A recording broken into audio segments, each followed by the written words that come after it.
A reforma tributária, debatida há décadas, nunca esteve tão próxima de se tornar realidade. Defensores dizem que a proposta vai simplificar a cobrança de tributos e impulsionar o crescimento econômico. Críticos, porém, reclamam que a mudança vai criar o maior imposto sobre consumo do mundo. Já especialistas ouvidos pela BBC News Brasil dizem que as duas coisas podem andar juntas. Na verdade, ainda não se sabe qual vai ser a alíquota do Imposto sobre Valor Agregado, o IVA, o nome do novo tributo a ser criado caso a reforma de fato seja implementada. Mas é dado como certo que será uma das mais altas do planeta. No entanto, mesmo que a alíquota seja recorde, o novo sistema deve trazer muitos impactos positivos para a economia, segundo especialistas. Eu sou Mariana Schreiber, repórter da BBC News Brasil em Brasília. E nesse vídeo eu te explico o que é a reforma tributária, por que vai criar um imposto tão alto e como, ainda assim, deverá ser capaz de impulsionar o crescimento do país, na visão de especialistas. Então vamos lá. O que é a reforma tributária? Bom, a reforma tributária, apoiada pelo governo de Luiz Inácio Lula da Silva, pretende acabar com 5 impostos que hoje são cobrados sobre o consumo de bens e serviços no país: o IPI, o PIS e o COFINS, que são impostos federais, o ICMS, que é cobrado pelos estados, e o ISS, cobrado por municípios. A ideia é que todos sejam substituídos por um imposto sobre valor agregado, o chamado IVA, modelo de tributação sobre consumo mais adotado no mundo. Hoje, mais de 170 países já usam esse sistema. No caso brasileiro, o IVA terá 2 componentes: a Contribuição sobre Bens e Serviços, CBS, que substituirá os 3 impostos federais, e o Imposto sobre Bens e Serviços, IBS, que unificará os tributos cobrados por estados e municípios. A promessa é que o novo modelo será muito mais simples que o atual,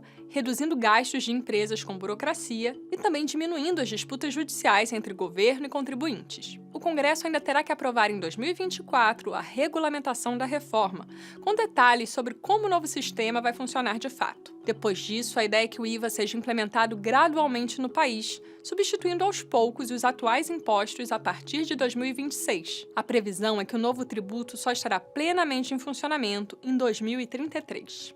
Agora vamos entender por que o IVA brasileiro será um dos mais altos do mundo. Ainda não se sabe qual será a alíquota exata do novo imposto. Isso vai depender do texto final aprovado e da regulamentação da reforma. Segundo projeções preliminares do Ministério da Fazenda, o IVA brasileiro pode ficar entre 25,45% e 27%. Mas esse cálculo será revisto após a aprovação do texto no Senado, devido às alterações na proposta adotada pelos senadores. Já uma projeção do pesquisador do IPEA, João Maria Oliveira, também anterior à aprovação no Senado, calculou que o IVA brasileiro poderia chegar a 28,4%. Hoje, o maior IVA do mundo é o da Hungria, de 27%. Já os países da Organização para a Cooperação e Desenvolvimento Econômico, a OCDE, tem alíquota média de 19,2%. Dos 38 integrantes da organização, formada principalmente por países ricos, apenas os Estados Unidos não adotam o IVA. A possibilidade de um novo imposto brasileiro ser o maior do planeta tem provocado fortes críticas da oposição. O ex-ministro do presidente Jair Bolsonaro e hoje senador Rogério Marinho, do PL, tem insistido nesse ponto em várias declarações. Na rede social X, por exemplo, ele postou o seguinte, logo após o Senado aprovar a reforma: "É inaceitável uma reforma tributária que nos impõe o maior IVA do mundo, ameaça investimentos, competitividade e pressiona custos que recairão sobre todos nós."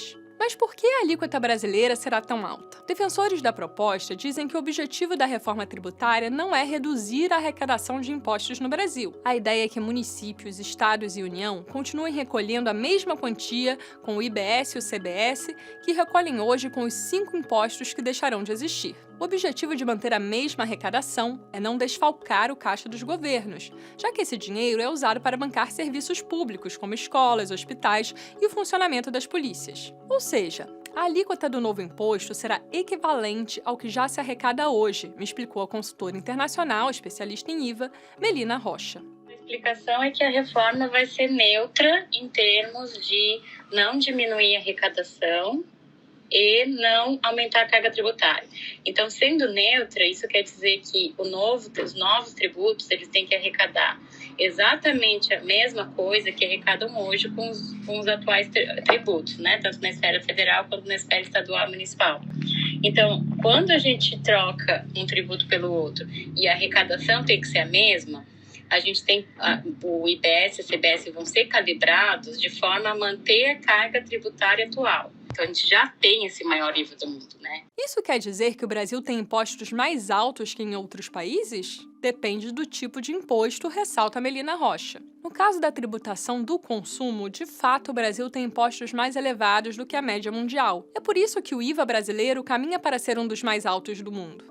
Por outro lado, o Brasil tributa menos propriedade e renda que outros países. Com isso, considerando o total de impostos arrecadados, o Brasil tem uma carga tributária menor que a média dos países da OCDE. Vejamos os números de 2020 compilados em um relatório da Receita Federal. Enquanto a carga tributária média dos países da OCDE estava em 33,5% do produto interno bruto, a brasileira era de 30,9% do PIB. Ao analisar o tipo de tributo, o relatório mostra que a carga tributária sobre renda no Brasil era de 6,9% do PIB contra 10,6% na média da OCDE. Por outro lado, no caso da tributação sobre bens e consumos, o cenário se inverte. A carga brasileira estava em 13,5% do PIB contra 10,8% na média da OCDE. Bom, eu te expliquei que o IVA brasileiro vai ser alto porque a tributação do consumo no Brasil já é elevada hoje. Mas ainda tem outros dois fatores que vão impactar a alíquota do novo imposto. Um deles são os descontos que estão sendo dados na reforma a alguns setores. Serviços de saúde e educação, por exemplo, pagarão um IVA equivalente a 40% da alíquota cheia. Já a cesta básica terá alguns itens com isenção total e alguns itens com alíquota reduzida, também de 40% da alíquota cheia. Há ainda segmentos que terão desconto, mas que a alíquota ainda será definida na regulamentação da reforma, como serviços de hotelaria, parques de diversão e bares.